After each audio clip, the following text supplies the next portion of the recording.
What's up, everyone? We've got oodles and oodles of fantasy news for everyone at home. Starting in the NFL, which guys are priced too high, which guys are priced too low, which guys are just right. And one of the biggest fantasy pictures of the season has been shut down. Ooh. Who it is and some chaser fades sprinkled in there. And if you've been falling asleep at the wheel, just a heads up, the NBA season's 4 weeks away, so we'll tell you where you should be drafting some of the biggest stars in the league. Speaking of stars, the sweat is on right now. Wow. Can you dig it? Thanks for coming out to play with us here on The Sweat, which, by the way, has an official Twitter account now. Oh my gosh. I know, and so do you. You're Jessie Coffield, and so do I. I'm Emerson Lotzia.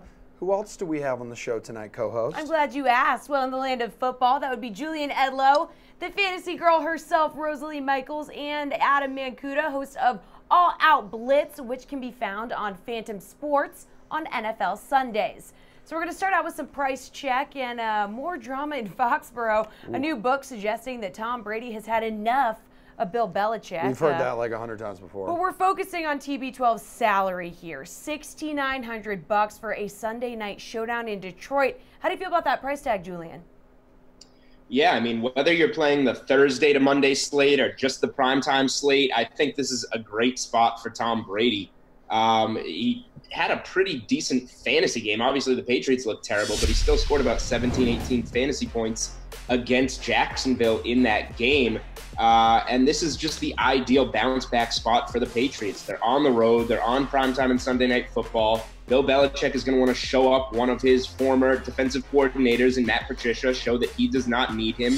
And even if the Patriots get up big in this game, if Josh Gordon plays with this hamstring injury, they might want to take a couple deep shots at him to show that he was worth the acquisition. So there's a lot of reasons to like Tom Brady in this Sunday night game against a Detroit team that's looked pretty bad so far. Adam, $6,900. How do you feel about paying up for him? I love him, and as a Tom Brady fanboy, I'm a Pats guy. I'm going to pay for Brady every week, but I think this is a prime matchup for him. To Julian's point, going up against Matt Patricia and how he might try to scheme against him. Then you put Josh Gordon on the field. Even if he's not completely up to speed on the playbook, you put him there. He's a major distraction for Detroit.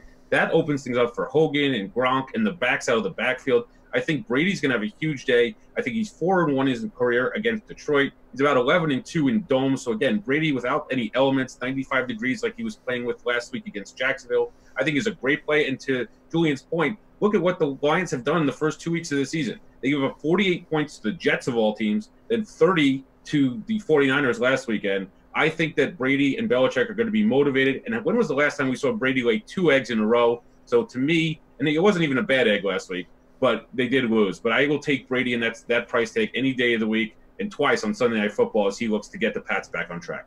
Rosalie, he could have a lot of targets to choose from. How do you feel about that $6,900 price tag? Yeah, I guess I'm kind of surprised that I'm disagreeing with the guys here. I'm a huge Brady fan too. How can you not be? Right. But look at that price tag and go, you can get Cousins and Mahomes for about the same price, and there's a lot more upside, in my opinion, to those two guys as opposed to Brady. Now, if we're talking about are the Pats going to win the game, of course they're going to win the game. But the Lions deceptively, yeah, they give up 39 points per game, but they only give up 168 passing yards. So Brady's going to get some touchdowns, but look at what Cousins and Mahomes are going to do for around the same price. And if you look at that Tampa Bay and Pittsburgh game, you get 2 quarterbacks there that are much less expensive at $6,300 for Big Ben, $6K for Fitzpatrick, with a lot more upside there as well. So as much as I love Brady, I think I'm not buying him at that price tag and going for one of the other guys. Yeah, Mahomes only $100 more, $200. Aaron Rodgers, he's the highest priced quarterback available this week. How about Dalvin Cook? He hasn't rushed for more than 40 yards in a game this season, and his salary is up $600 to north of $7,000. He does see targets in the passing game, but enough to warrant this price tag, Rosalie?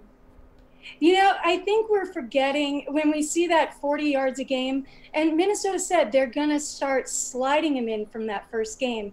And they are, right? They're taking their time, but I think this is the game where they start to open up.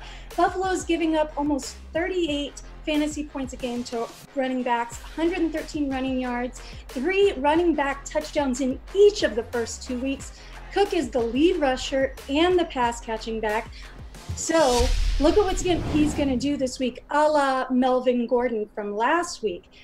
Cook doesn't have a touchdown yet. That changes this week, and it may be multiple. Well, he wasn't able to. Yeah, he wasn't able to finish that game last week against Green Bay. No touchdowns this season. Julian, how do we feel about this dude's price tag?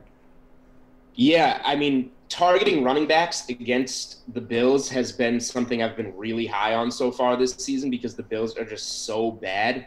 It didn't work out in Alex Collins. It did work out last week in Melvin Gordon, but his day was saved by 3 touchdowns. He didn't have many yards. You factor in that Dalvin Cook hasn't rushed for more than 40 yards so far this season. He was unable to practice today because of that injury that took him out of Sunday's game.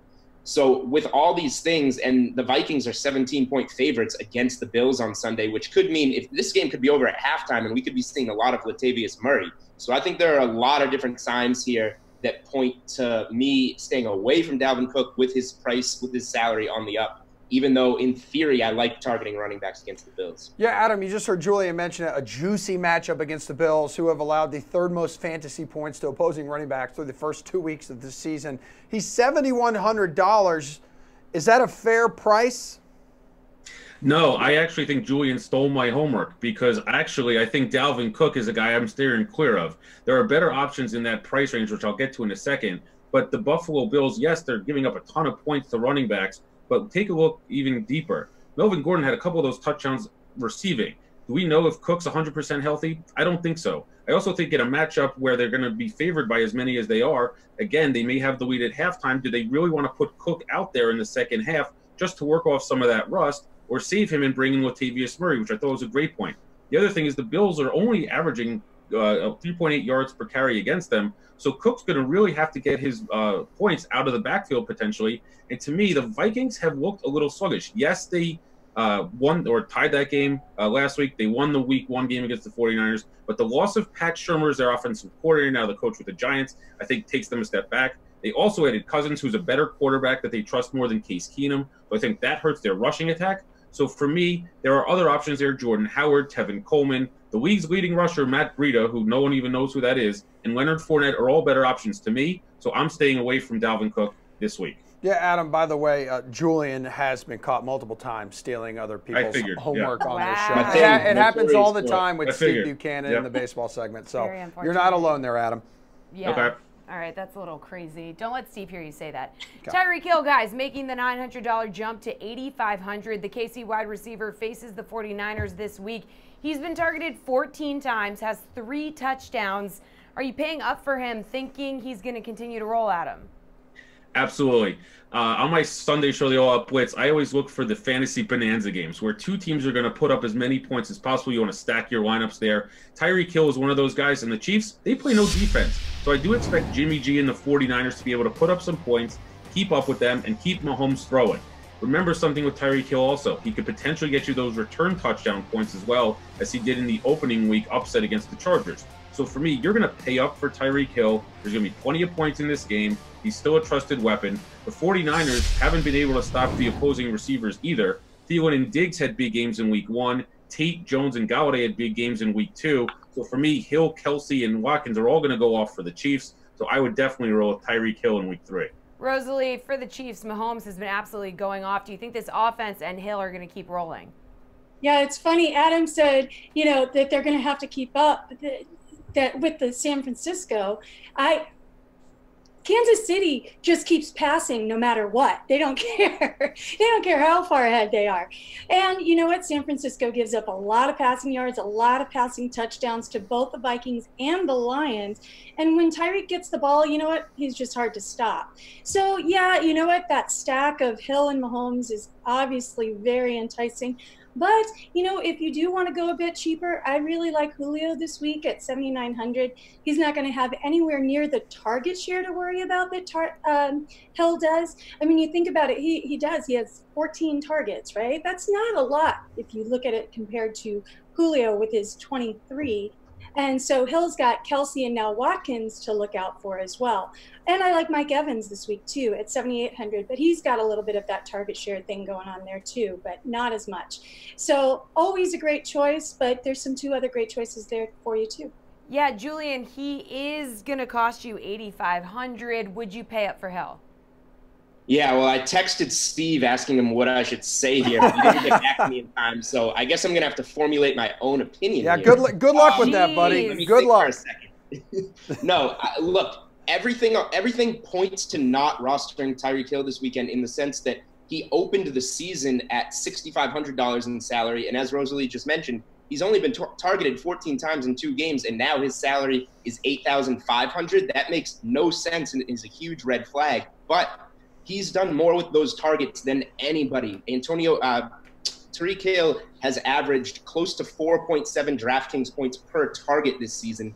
For comparison, Antonio Brown only averaging about 1.2 DK points per target. So the number is absolutely ridiculous. The matchup is absolutely perfect. So I don't see any way against this 49ers team that we still can't like Tyreek Hill. But also, I'm going to steal some more from Rosalie. I love Julio Jones so much this weekend. He actually has 28 targets in 2 games, I think, so far this season. So getting him for $7,900 against the Saints would be the only reason I won't have any exposure to Tyreek Hill. Well, Jules, in Philadelphia, tight end Zach Ertz is going to cost you $700 more than last week, sitting at $6,800. Second highest priced tight end, obviously behind Rob Gronkowski. One of the few healthy targets, though, for Carson Wentz, who returns under center. So how fair of a price tag is this, in your opinion? Okay, so I was willing to go up on Hill. Here, I am not willing to go up on Zach Ertz. Alshon Jeffrey practiced in a limited fashion, albeit today, but he could potentially be back on Sunday. Nelson Aguilar has been really the go-to guy so far, and even with the quarterback change, I don't think that's necessarily going to change where the targets are distributed in Philly. So while there's upside here, especially to pay for Ertz on the main slate where Gronk won't be on because he's on Sunday Night Football, I would rather go stick in this Kansas City matchup where there's so much to go around and take Travis Kelce. But altogether, I don't want either of those guys. I'm going to keep paying down at tight end. But if you want to pay up, I'm going Kelce over Zach Ertz there. Yo, Adam, he leads all tight ends with 23 targets through 2 games. Are you going to pay up for him, or is there another guy you like in that range? No, I actually am going to pay up for Ertz. The reason being, I think you could save some money at the running back position this week with guys we'll talk about a little later in the show. But for me, there's only really 3 tight ends that I trust: Gronk, Kelce, and Ertz. The rest of them are a who's who of tight ends, and with Delaney Walker out for the season, the Giants struggling to get Evan Ingram the ball, I'm going to pay up for Ertz. I think that unless, Fred Barnett and Calvin Williams come back out of retirement for the Eagles, they truly only have 2 legitimate targets with him and Aguilar. I don't think Jeffrey will be back this week. Mike Wallace is now on IR. I think Carson Wentz trusts Ertz, and he's going to be a safety blanket as he comes back from the injury. So for me, I'm going to pay up for Ertz and then save the money elsewhere, especially at the RB2 and flex spots in any of these formats, especially because of how Wentz now is back. And as you said, he leads the tight end world in targets through 2 weeks. I think that'll continue this week. Yeah, Adam, Ertz led all tight ends. We mentioned that with targets, but he was a top 10 tight end in 9 of 11 starts for Wentz last year. So Wentz really likes this guy. Rosalie, you're thinking $600 to $800. You gonna drop that on this guy? No, I'm not. I am not paying that. It's funny. I think that now I must be cheating off of Julian. We're all sharing information today, apparently. But now, you know what? We have to remember that the Eagles just signed Jordan Matthews, too, who was one of Wentz's favorite targets in his rookie season as well. Now, how quickly he'll get up to speed, we'll see about that. But, I think if I'm going to pay that much for a tight end, I'm going to go Kelce, just like Julian is. At $6,700, you know what? You got to go for the sure thing. If you want a value play, you can go Kittle against KC at $4,500. KC gave up 5 catches and 138 yards and touchdown to Jesse James last week. And we know Garoppolo loves to target Kittle. So this could be a really nice value play if you really don't want to pay up at all in tight end. Yeah, Roy Burton on Facebook saying he likes Kittle or Burton for the price. So sounds like you guys are on the same page. You guys, though, hang tight. We got some NFL injuries to roll through with you coming up. But first, some chaser fade on the baseball diamond right after this. Hey everybody, I'm Brendan Glasheen here with your DraftKings Fantasy Flash. Wide receiver Jordan Matthews and the Eagles have reunited. The team announced Wednesday morning. Philadelphia drafted Matthews in the second round back in 2014. The 26-year-old played 3 seasons with the Birds. He racked up 800 receiving yards each year.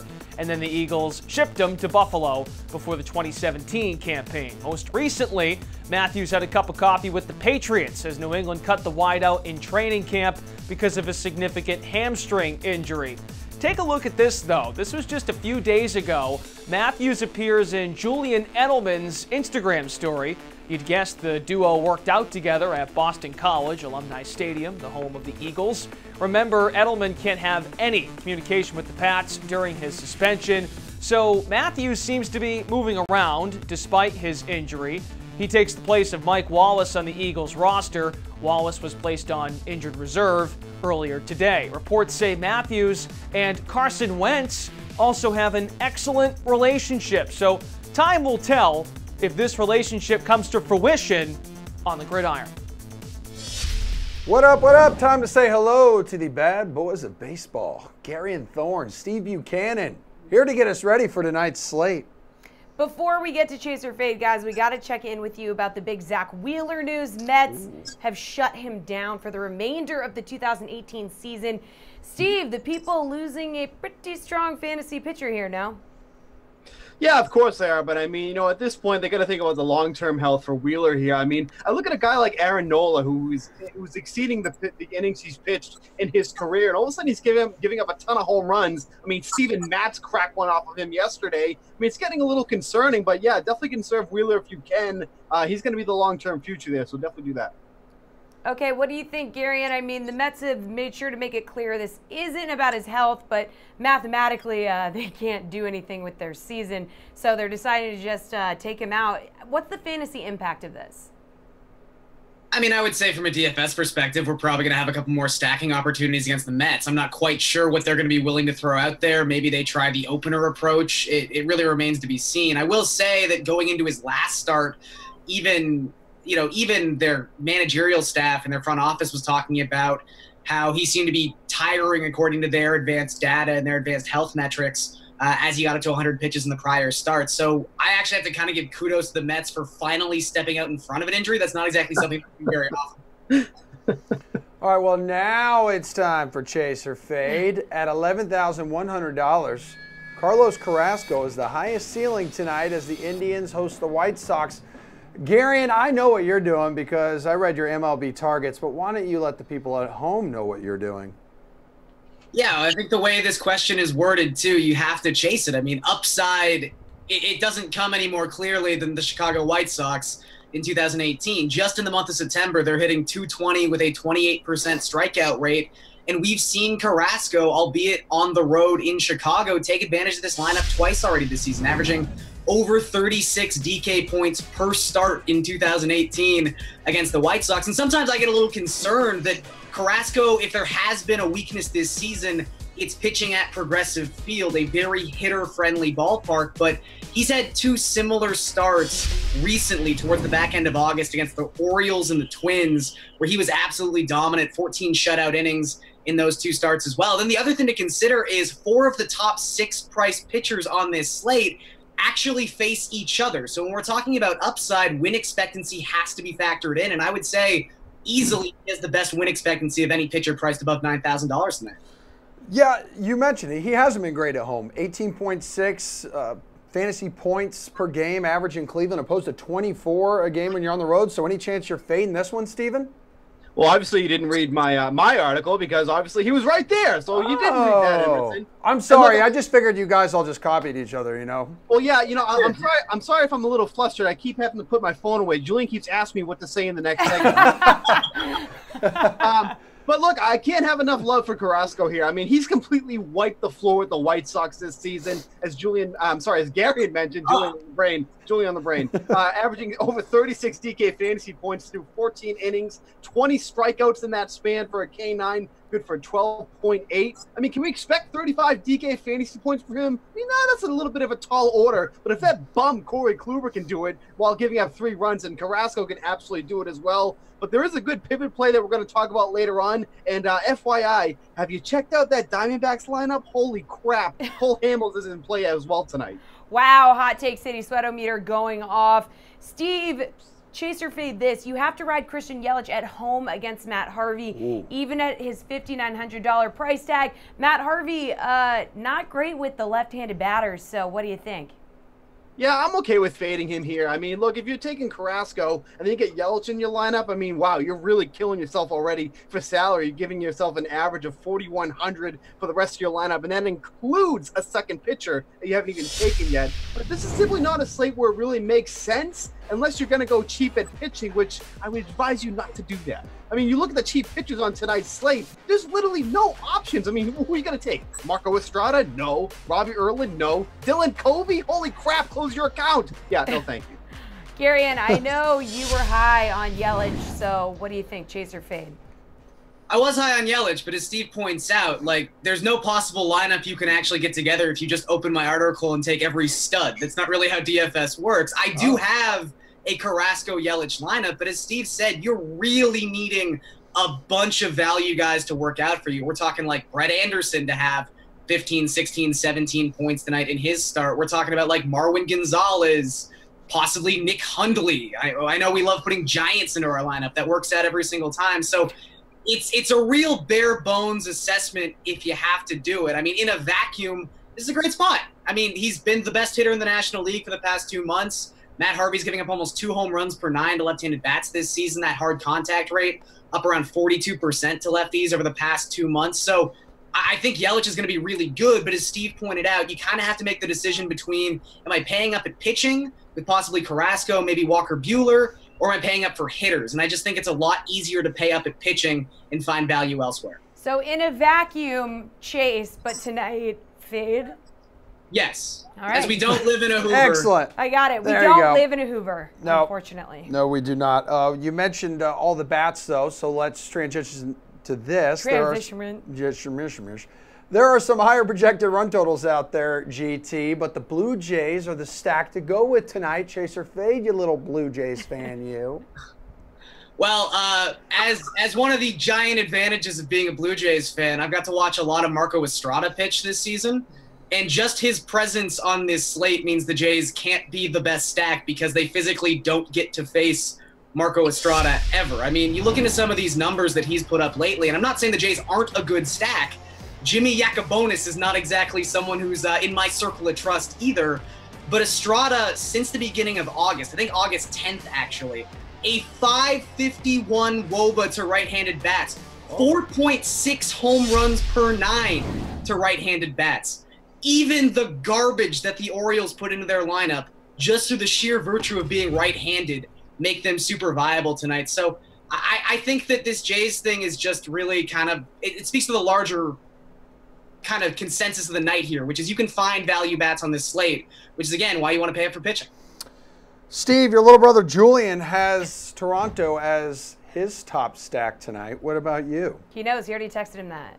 Yeah, I mean, of course he does. He doesn't do enough research. He just looks at the slate and goes, yeah, picks a couple and that's it. I mean, look, the Blue Jays aren't my favorite, but when the Orioles put a pitcher on a mound that's allowed 8 home runs through 28 2/3 innings, you got my attention. I mean, the Blue Jays hit for enough power. They just don't do it consistently enough, and that's usually what kind of shies me away from them. If anything, I really like the Dodgers stack tonight. I think it's going to be low owned. I don't think anyone's going to really look towards that. Those late games never really get the ownership unless there's like a chalk matchup on there. And I think they can take care of Tyler Anderson here. So I definitely would say have some exposure to that game. But I think look at the Dodgers tonight. I think that's the stack that's really going to go up. All right, thanks, team. We're going to hear some more from you guys later on. Steve, be sure to answer some of those texts from Julian. In the meantime, take a listen to the DFS Edge with Adam Levitan. Question 9 comes from Chris Oliver. He says, how do you manage and organize all of your entries and lineups across slates leading up to Sunday? I had 5 slates with cash lineups, over 100 head-to-heads, 50-50s, etc., plus a few GPP lineups. Feels too chaotic. Yeah, it is chaotic. Like, there's no doubt, Chris. And it's a big reason why I think mass multi-entering and playing a lot of slates and playing a lot of sites and hedging and everything is hard. Legit hard. It's overwhelming for sure. And, you're constantly second-guessing yourself and messing with lineups. And you don't get to focus on the ones that are important. So I think the best thing you can do is stay organized and register early, right? So you have X number of dummy lineups and you register them accordingly, and you know which dummy lineup goes with which game type, and you're really organized about that, so you're not constantly worrying about registering and figuring out which lineup goes with which. And if you're going to play that many slates and lineups, you do need some kind of projection system. Like, you really do. You need to be able to quickly see what the must plays are at X slate when news happens. Like, there's a lot of skills in DFS to be successful outside of, picking the best players or knowing the most about football. Handling a lot of lineups and adjusting them under pressure is one for sure. And I think with practice, you'll get better over time. Can you believe we're talking NBA, folks? Our basketball panel is here. We got the New York Daily News, Karin Phillips, RotoWire's Alex Barutha. Did I say that right, Alex? You did. Yes. All right. Crushed Hey. it. Thank you. High five. Nailed it. Action Network's Brian Mears. You can catch Brian on the new Action Network app, available on iPhone and Android. All right, my guys, before we get into our over-under segment, the big news today is that Jimmy Butler has requested a trade out of Milwaukee, reportedly wants either the Knicks, Nets, or Clippers. So where does this dude end up, Brian? That's a great question. So the betting market already came out and said that the most likely thing is that he just doesn't get traded. I mean, Tibbs is definitely sounds like he doesn't want to trade him. I sort of understand it. He's under contract through next year, so he's under no obligation to move him. It sounds like he wants to go to one of these big markets, either New York with the Knicks or Nets, or over to LA. I would guess he probably ends up with the Clippers. I think that the Minnesota Timberwolves are in a position to compete right now with Towns and Wiggins, and I think they're going to want to acquire some pieces that can play right now. I'm not sure really the Nets or the Knicks have the pieces that they're going to want back in return. I'm not sure that a first round pick or anything is going to do it. It's sort of a weak draft this year as well. So I would guess of those three teams, it'd probably be the Clippers, but it could be wild card, like maybe the Sixers or something. Hey, Karin, what do you think? Because Butler wants to trade to a team that plans to sign him to a 5-year max deal. It could be worth as much as $190 million next summer. Well, one, I have no idea or clue where he's going to go. But there is one team that no one has mentioned, and I've been getting like ESPN alerts and texts all day, and I'm just wondering why no one has mentioned the Lakers. Because it totally makes sense. If you're the Lakers, anybody besides LeBron, Rondo, Kuzma, or Ingram, you might as well just put on the market and say you can have them. And I know a lot of people are saying, like, why would Tom Thibodeau take these guys? Because he's Tom Thibodeau. Like, every personnel decision that Tom Thibodeau makes doesn't make sense. This guy is trying to get all the old Bulls players that he had, and they're all old and injured or coming back off injury in Minnesota, and it's totally blown up that team. It's one of the reasons why Butler's trying to get out of there. So if I'm the Lakers, I'm trying to put everybody on the market except the 4 guys I'm listed to try to get Jimmy Butler. Alex, unless you have a highly accurate crystal ball, please look into it now. But if you don't, just give us a guess here. That was my crystal ball looking. Yeah, I know what you were trying to do there. Yeah. It looked weird. I think of his list of teams, the Clippers are probably the most likely. They could send something like Tobias Harris and Lou Williams maybe in return. And then they would have a ton of financial flexibility for 2019. They could build a team around Butler that way. But we really shouldn't. I mean, there are a lot of dark horse teams. Nobody thought Kawhi was going to Toronto. Nobody thought Paul George was going to Oklahoma City. You never know if a team like Washington or Portland shows up and tries to shake things up a little bit to make a 1-year run and then retool in the future. I'm just saying, I'd be a little nervous right now if I'm Boston, especially if this guy ends up, in Brooklyn or New York. These two want to play together. Kyrie's got 1 more year left. We'll talk about that. Stop believing it. Stop believing that. Earlier when Karin was saying he was getting ESPN alerts, I thought he was saying he was getting ESP alerts. Yeah. I think he's going to I was like, wow, that's really cool. Anyway, let's get to over-under. Big news this week is the 76ers promoting Elton Brand as GM, so let's focus on one of their stars, Ben Simmons. Over under an ADP of 16 in season-long drafts, car. And keep in mind, he and Kendall Jenner did end their summer fling, so we don't know where his mind is. It's still the Kardashian curse. That's still a real thing. Keep that in mind. It definitely is a real thing. But my question is, does anybody remember what his ADP was last year? Because whatever it was last year, keep it around that number. Because there's this new thing that all these young NBA guys love to do now is just post their workout videos on Instagram. Oh, yeah. Snapchat in the summertime and show that they're really working hard. Well, Ben Simmons has done that. And you know what he's shown? That he still doesn't take jump shots. So until that guy learns how to shoot a jump shot, I'm not going over on him because his game isn't going to elevate any higher than it is right now. Yeah, he couldn't even crack my men's league lineup. You got a jump shoot to do that. Okay. What do you think, Alex? I would actually take the over. I mean, you know, if you've seen Ben Simmons play, you know he has star upside. The jump shot is an issue. I don't really mind the fact that he's not hitting threes. I think a lot of people put a lot of weight on that if it's a category that you're playing in your league. The thing that drags him down the most from a fantasy perspective is his free throw percentage. But he did manage to hit just over 70% of his free throws in the playoffs. So I would like to believe that can stick. And if it does, then to me, he's without question an over. Yeah, Brian, Kendall Jenner technically not a Kardashian, so we're not sure if the curse applies. What do you think? Yeah, I don't know about Jenner, but as far as Ben Simmons go, I hate to sort of reject the question, but don't do ADP, I guess is my answer. I think it really depends on how you want to play. I think the best way to play season-long basketball is to really optimize around a couple different categories. If you have 9, which I think is the standard, you're probably not going to win every single one. So if you do want to draft Ben Simmons, you know, power forward that's really going to get you assists, but not get you many 3-pointers or free throw percentage, like we just mentioned a second ago, that's fine. And then just build your team around it. You can punt different categories. So I say in a vacuum, I would probably take the over and agree with that. But I have no problem drafting him early and sort of building around assists and rebounds, which is what he really excels in. Yo, everybody wants to live in a vacuum now. It's like the theme of the night. Not me. You should see the stuff that I vacuum up around my place. I have a dog. It's disgusting. That's gross.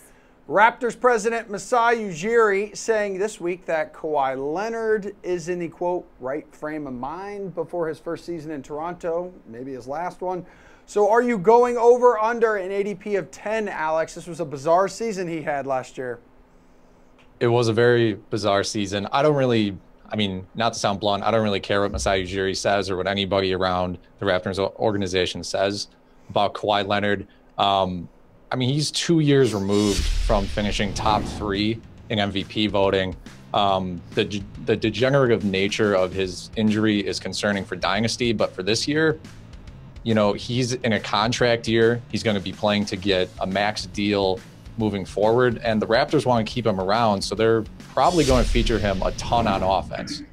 So for me, yes, there is concern with the injury, but his upside, he has top 3, top 5 upside. I'll go over at 10. Yeah, absolutely. He's definitely going to want to return to his old self, maximize that value here. Karin, an ADP of 10, over or under. Why are you shaking your head? Because Kawhi Leonard was the man 2 years ago. But 2 years ago, he also played for one of the best coaches of all time and played for one of the best franchises of all time, and he played beside Hall of Famers. He has none of that in Toronto, and we don't know how injured he actually is. All we know about Kawhi Leonard is that he doesn't talk, and there's a whole bunch of question marks, which makes me believe that I would go under than above. All right, so Brian, how much of a gamble is this dude then in the first 2 rounds? I mean, it's a gamble, but I sort of agree that, you know, you should draft for upside. I mean, the goal of fantasy basketball is to win your league, right? Not to just be sort of. Amen. And I think that Kawhi was like one of the best 2 or 3 players in the league when he played. So I have no problem gambling on him. I actually think that he's in a pretty good position. I mean, you look sort of what the Spurs have become, which is a very sort of archaic offense. I get that we never want to criticize Pop, and I'm not going to be the one that does that, but I mean, they were building around these mid-rangers and sort of an archaic offensive set. And now you put him next to, you know, really good other defenders where he doesn't necessarily have to just do all the dirty work on defense, and he can spot up. And Kyle Lowry is a really good 3-point shooter, which he never was next to anyone like that in San Antonio. So I think the situation is actually pretty good. So I'll buy the upside of Kawhi this year. Man, Brian, I can't believe you just trash Pop like that. Yeah, wow. it's like really dark of you. Dude. I know. The This is on the Lakers internet. guys saying this week that they won't rush Lonzo Ball back from knee surgery because that's not what big ballers do. Are you over or under the 6th round of season-long drafts for Lonzo, Brian? I will go, I don't know, over-under. I think he'll be worse than that draft position, whatever that over-under is. Yeah, I think that this team is going to have some problems. I think the thing that they really would excel in, and they excelled in last year, is in transition. I think they have some problematic shooters, and getting Rajon Rondo and Lance Stevenson isn't really going to help that. So if you're going to play Brandon Ingram and Lonzo Ball, Lance Stevenson around LeBron James, who last year really slowed his desire to get out and transition. I mean, he was a freight train for years, but now as he's getting into his mid-30s, he's shown that he wants to play a little more half-court sets. And I was running some numbers for an article I was going to write later this week for the Action Network, and some guys that I'm not expecting to have a good three-point shooting year are Rajon Rondo, Brandon Ingram, and Lonzo Ball. So I think there's going to be some half-court sets where LeBron is driving in and kicking out to Lonzo Ball, and he's going to miss the shot. So I'll take the over. Karin, better or worse 6th round for Lonzo Ball? According to his dad, he's going to have the best year ever. You just wait. Oh, yeah. Well, one, never listen to anything LeVar Ball said, but he's going to have a better year. Just for the simple fact, like he's going to be the outlet and the pass-first point guard he always wants to be, because he's going to lead the break, because old man LeBron is just going to get rebounds and give it to Lonzo and say, hey, young kid, you do all that stuff I used to do because I'm old now. I'm not worried about him coming back from this injury. And the one knock we've never had about Lonzo Ball is his basketball IQ and how good that guy sees the floor and puts the ball where it needs to go. He's now playing with maybe the best guy to ever do that. So he's going to have a lot better season. Alex, they're not rushing him back. So what do you think, better or worse 6th round for Ball? I have him ranked in the 6th round, so ideally I would say push, but I'll take the over if you make me. I mean, everyone's concerns are valid. He's coming back from an injury. LeBron's there. Rondo's there. He had a disastrous shooting season. But at the same time, pretty much, I mean, I want to say every rookie point guard struggles shooting, but a guy like Kemba Walker, who's turned into a great shooter, he shot 37% during his rookie year. Ball is just a guy similar to Ben Simmons, where he can just get you across the board production. Maybe he'll score 8 points, but he could get you 10 boards, 10 assists, a few steals, a block here and there. I would take the over almost just purely based on upside there. Yeah, dealing with injury, been walking around in those $200 big baller sandals. Big baller brand. Sandals.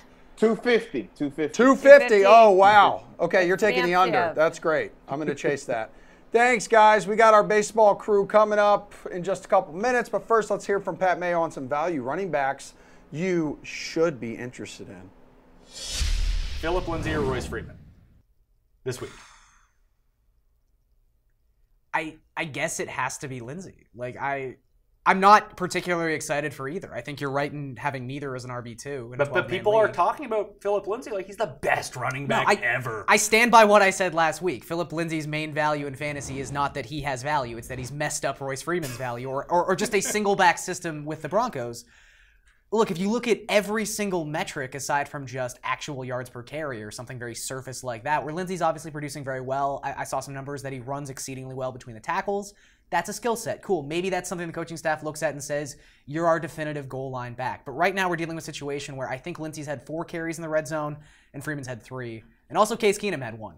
So there's nothing about either that juts out and says this is the guy in this backfield. So I think you're basically looking at a situation where if you're desperate, you can start either, and you just kind of have to hope that it's their drive or their rotation where they're on the goal line. Jake, do you think that Phillip Lindsay will end up being bustier this week than people think? Because if people didn't get him week 1 on the waiver wire, now they're spending all their fab bucks to go get him. They're definitely playing him if they picked him up, but these are always the guys I screw up every year because I'm either all in or all out on them, and I tend to be more all out on these type of situations. So do you think that Lindsay over Freeman for this week makes sense? I think it makes sense in PPR every single week at this point because not only does he have more snaps and more touches, he actually has more carries than anybody in this backfield. He is Danny Woodhead. I told you that yesterday. We talked about it, and I told you that people thought that was a slight, but it's not a slight. That's a very high-end compliment for what Lindsey is, and he's almost the exact same player to height, to weight, to skill set, to everything he does. He can be their version of Danny Woodhead, and you look at it in a PPR, that's fringe RB2 value. And some years and in some situations, we saw Danny Woodhead in PPR knocking on the RB1 door. So I'm the other side of it. I'm starting Lindsey as an RB2 in any PPR format. Philip Lindsay or Austin Eckler this week? Philip, for the matchups, Philip Lindsay. Yeah, Lindsay. Right. That's the way that I have it. I think those guys are in. We've continued to see now. It's been two really, really bad offenses, so I don't know how much you can really extrapolate from this, but if there's going to be a team that's kind of like this year's Broncos, where they just funnel everything to the middle of the field. I mean, if you go back and look at the Broncos' numbers against wide receiver ones and wide receiver twos and compare them to slot receivers, tight ends, and running backs, they got slaughtered by the latter last season. And right now, I believe it's 39 yards allowed by Peters and Talib with the Los Angeles Rams. They are smothering anything outside the 20s, and everything just gets put on the tight end and on the running backs. And I think we've seen that where, Virgil Green's not going to all of a sudden be like a top 10 tight end. Is it because he has to be the $1 million man's butler? It really does take up most of his time. Say hello to our PGA panel, Len Hochberg of RotoWire, and our very own Jeff Ulrich. Hey, here guys. to help us look ahead to the last leg of the FedEx Cup playoffs, which tees off tomorrow. I see what you did there. Yeah. Gentlemen, let's play a little game we like to call PGA pin placement. You predict where the following players will finish this weekend. So, Jeff with the G, Roy McIlroy, where's he placing? Thanks, Emerson with a I, is it? I'm not Canadian, dude. We spell everything normal here. Oh, okay, sure. It's the Queen's English up here, buddy. Anyways, Rory McIlroy is coming off a great ball striking week. Obviously has won at this tournament before. I don't think Rory's going to get the win here. He's kind of had trouble closing out tournaments all year, but I do think he's going to be in the top 5. So I'm going to give him a T3 for the week. Oh, I like that. Where are you going, Mr. Len? I like what Jeff has to say there. Rory was great 2 weeks ago at the BMW, top 5 there, and he won here 2 years ago. He was second 4 years ago, so he likes to play this track. And I could see him finishing top 5 too, and I do not see him winning. He has been having trouble closing out tournaments, and I hate to be a parrot, but I agree with Jeff. It's okay. You guys No, can parrots agree are on super some cute stuff. and cool, and they like crackers. Yeah, Len, what about Ricky Fowler? Ricky Fowler is interesting because he has not been a prominent name throughout the playoffs, or really for much of the season, and he missed a couple of events. He was injured. He was really surprising. He came back a couple of weeks ago, and he tied for 8th. And I think he will do pretty well this week. I think he's more rested than some of the other players. He's got a little bit more to play for to get ready for next week's Ryder Cup. And interestingly, he is also situated for DraftKings purposes between Tiger Woods, who's a little bit higher, and DeChambeau and Finau, who are a little bit lower. I think those will all be popular options for players. I think you can get a low ownership with Ricky Fowler, and I could see him finishing top 8, maybe even top 6. Jeff, do you think Ricky could turn it around and finish in the top 10? Ooh. Well, I mean, finishing in the top 10 isn't that big an accomplishment this week. There's only 30 players in the field. Yeah, but, Jesse. Old Ricky Boy is a little bit hard to pin down this week. I agree. I mean, he's coming back from the injury. We don't have the data sample over the 4 playoff events that we have for other players in this field. He had a really hot putting week at the BMW Championship. He isn't quite as good a putter on Bermuda grass, so that does scare me a little bit. If the putter is a little bit off, you could see some big regression. I don't think he's going to be terrible, though. I think Len's right. He's well rested. So I'll say T8 for Ricky. I think that's a pretty fair assessment. I don't expect him to get right in contention, but a solid week, top third of the field. Yeah, I could see that. I don't know. It's Ricky. I could see him just blowing the whole thing. Yeah, well, we can't finish worse than 30th, guys. That's what's really Huge cool for about him. it. All right, so you went T8 for Ricky. Where are you going for Bryson DeChambeau here, Jeff? Bryson, yeah, old Bryson. I mean, he's another player. The putting has really been good for Bryson through the first 3 events, especially the first 2 events. Not so good on Bermuda, though. He definitely struggles a little bit more on this surface, so that's something to think about. If the putter doesn't quite show up for him, I feel like he might get lapped in this field by some of the stronger tee to green players, like a Brooks Koepka, maybe a Dustin Johnson if DJ shows up. I still think Bryson is going to do well this week. I just feel like maybe he won't quite get there, so I'll say T5. You got Bryson finishing better than T5, Len? I do not. I do not. You know, he won the first 2 playoff events. Then he was named to the Ryder Cup team. And I think it was natural there to take your foot off the gas. He had a little bit of a letdown. He was 19th at the BMW. I think it's really hard to come back and play really well this week. I could see him maybe top 12 or something like that. And I think he will be a very popular selection among gamers playing DraftKings this week. He might be a good guy to avoid because I don't see him finishing in the top 10. All right, finally, Len, where is Tony Finau going to be come Sunday? That's Reed's guy. My gosh, Tony Finau, he's been top 10 in all 3 events. His putting has been incredible. Since the PGA, he's been the second best putter on tour among these 30 golfers. Only Kevin Na has been putting better, and that has been his kryptonite all along. So this is incredible. But you know what? Like with Bryson DeChambeau, who had a letdown right after being named to the Ryder Cup team, I think it's going to happen to Tony Finau too. He was grinding so hard to get to the Ryder Cup. He's made it. I think it's going to be hard to really, really play well this week. I could see top 10 or so. And like Jeff says, top 10 is not so incredible this week. There's only 30 guys. Jeff, Finau, where's he going to be come Sunday? Not that great to be in the top 10, you know. Yeah, you're right, Jesse. And I like that Len's piling on Reed's guy here. I'll double down here. I don't think Tony Finau is going to finish inside the top 10. I could see a T12. I think a letdown is in order. He's got the Ryder Cup spot, and he has really, really bad splits on Bermuda grass. If you go to fantasygolfmetrics.com, you can look at their turf splits tool there. He's one of the most biggest variances between other surfaces and Bermuda grass. I believe this is only his second time playing East Lake as well. I think it's a bit of a letdown spot for Tony Finau as well. He's been so consistent all year, but again, elite field, small field. If he's just a little bit off, definitely could have a letdown. So I'll say T12 for Finau this week. Sleeping on Reed's guy here. Reed's on an airplane right now, but I bet he'd be really mad if he was watching. Yeah, he would be. All right, guys, thanks for the insight. We appreciate it as always. And we've got more NFL talk on the way, including injury updates and what those fantasy impacts will be.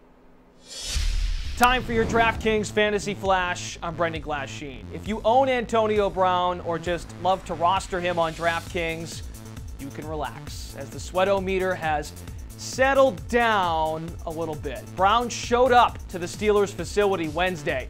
Phew! Ray Fittipaldo of the Pittsburgh Post-Gazette with the news this morning. The star receiver was seen arguing with coaches on the sideline this past Sunday. He took to Twitter Monday morning to say, "Trade me." That was in response to a former team PR assistant tweeting Big Ben got AB paid and Brown wouldn't put up those numbers, big numbers I think is what he meant, with other teams. And then AB proceeded to skip team activities that day. Mike Tomlin also debunked the idea that it was a big deal on Tuesday. So it wasn't long ago Brown and Ben Roethlisberger were mixed up in some sort of mess. Last year, week 4 at the Ravens, Brown was PO'd. Big Ben didn't get in the ball on a critical third down. Roethlisberger, after the game, called him a distraction. Brown then apologizes on Twitter later in the week. And what happens in week 5 last year? Big Ben targeted Brown for a season high 19 times, 10 grabs, 157 yards receiving. Pittsburgh did lose the game, but that's not the point. I understand this week's uproar was not caused by Roethlisberger. I'm just pointing out, despite the Steelers' constant drama involving their star offensive players, they tend to figure it out. Brown is 8,800 for week 3. That is second on the slate of receivers.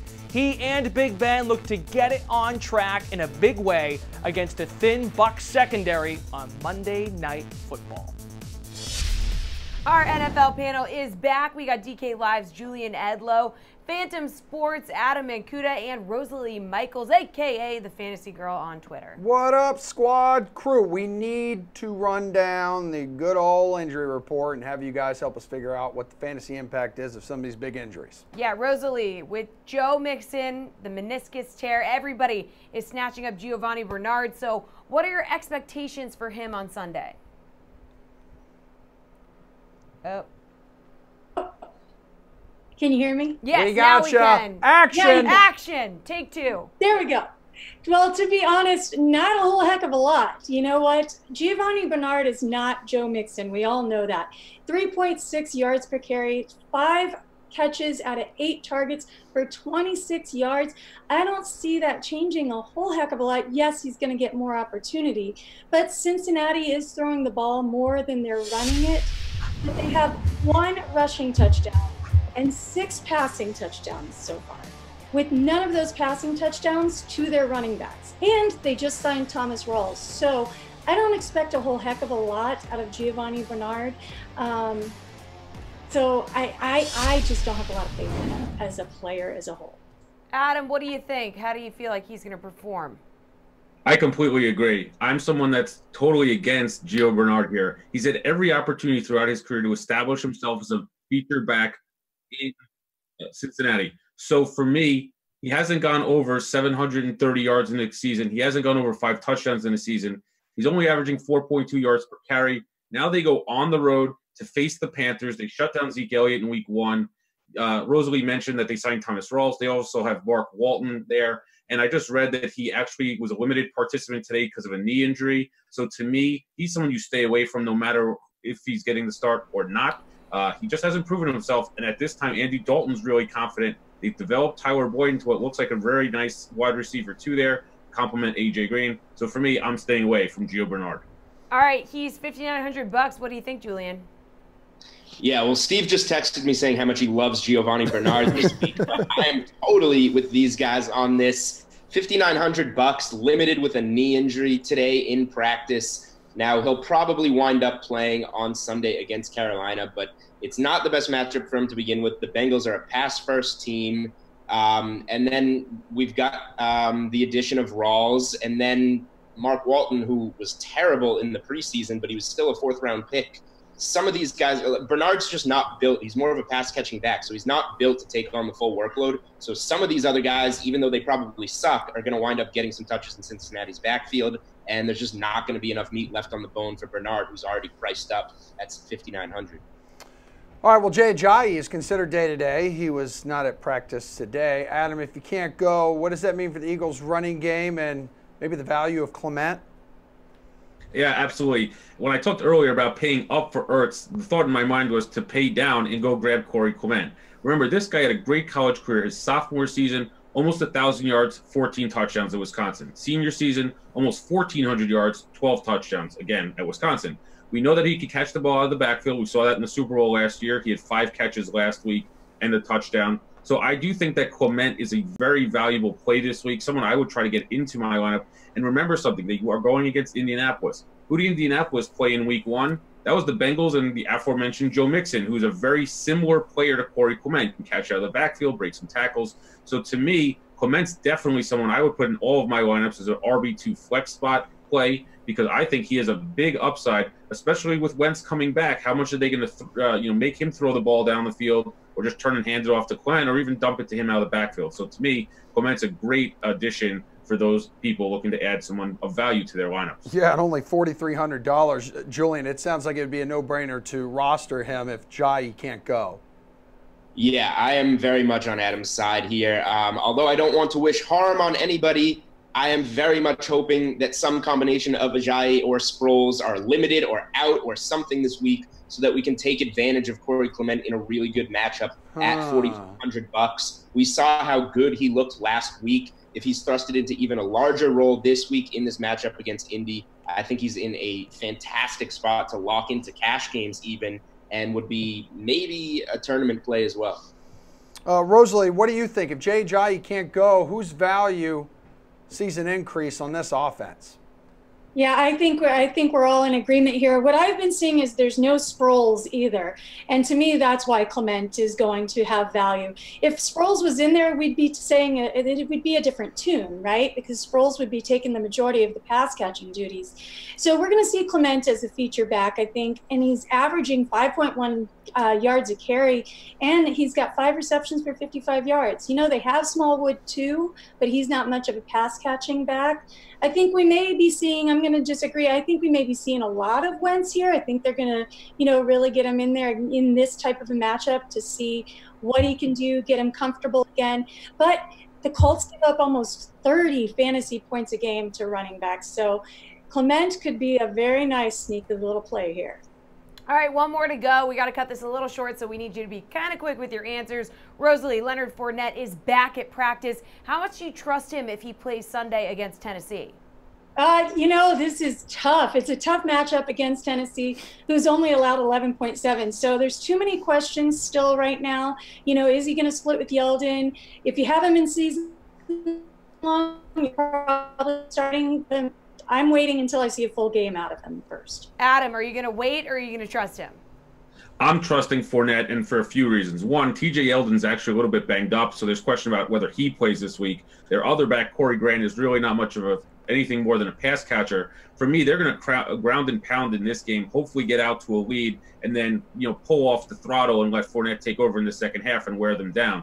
I don't think that the Jaguars week to week want to rely on Blake Bortles like they did when he threw for 400 yards against the Patriots last week. So for me, when you look at Fournette and his opportunity, I think it's there. I also don't like the other guys right around him in that price tier with Dalvin Cook, which we talked about earlier, David Johnson mired in that terrible offense with Arizona, and potentially Jordan Howard. So for me, if Fournette's healthy and he's playing, he's going to get all the carries, especially if Yeldon's out. So for me, Fournette's a decent play this week in all formats. Julian, yay or nay on Fournette? That's it. I think this is going to be more of a wait-and-see approach. I think that it really depends how these guys practice on Friday.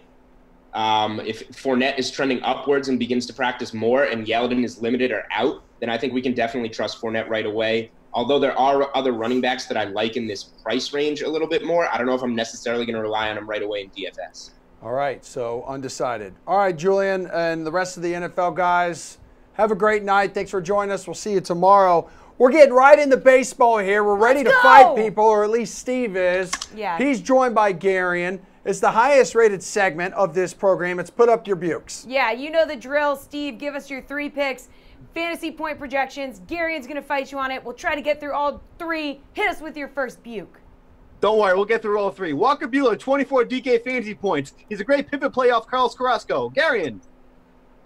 I mean, if it's 24 DK points, he's clearly not that great a play. This has to be like 32 or 33 points, which I think is super obtainable because he's facing the Reno Aces tonight. This lineup is atrocious, as Steve talked about for the Diamondbacks. They are throwing in the towel. I like Buehler, but I like him for 30+. The Reno Aces. I love that. That's really good. Yeah, they are trash tonight. Steve, your second buke. Okay, so we got through that really fast, and now I can slow down. Yeah, you can slow down. Take your time. Take a breath. Yeah. All right, so Gary Sanchez for 16 DK fantasy points. The Yankees are trash overall, but look, we got a BVP special here, and I know Gary knew if this was coming. I mean, it's hard to ignore here. Sanchez is 6 for 12 against David Price, which is a small sample. But of those 6 hits, 5 have gone for home runs. I'm sorry, what? In case you were wondering, that's quite good. I'm more than willing to take a flyer on him here at 3,900. He's been hitting a little bit better as of late. Gary Sanchez, baby. He's got Price's number. Garion, are you on the Gary Sanchez train? I don't dislike Sanchez tonight. I think if you look at the larger numbers, his success against left-handed pitchers, he's got an isolated power up above 280 for his career.